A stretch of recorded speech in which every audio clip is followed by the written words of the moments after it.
ప్రాంతంలో ఒక కొత్త నగరాన్ని నిర్మించాలని ఇవాళ మన ప్రభుత్వం నిర్ణయం తీసుకున్నది. ఒక అద్భుతమైన నగరాన్ని నిర్మించే బాధ్యత కాంగ్రెస్ పార్టీ తీసుకుంటుంది. ఈ పక్కనే రామోజీ ఫిలిం సిటీ ఉన్నది, మీకు అందరికీ తెలుసు.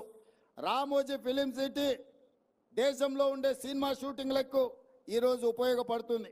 కానీ మా ప్రభుత్వం ఇంకొక ఫిలిం సిటీని క్రియేట్ చేయాలని ముంబైలో, మహారాష్ట్రలో ఉన్న హిందీ ఫిల్మ్ ఇండస్ట్రీ మొత్తం ఇక్కడికి రావాలి. మన రాచకొండ గుట్టలు, మన ప్రాంతం అద్భుతంగా, మనము ఊటీలు ఎక్కడెక్కడికో పోతున్నాం.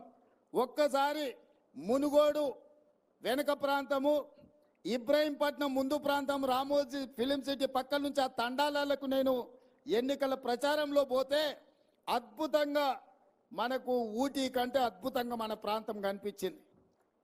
ఈ ప్రాంతంలో అద్భుతమైన సినిమా షూటింగ్లను చేపట్టడానికి అవకాశం ఉంది.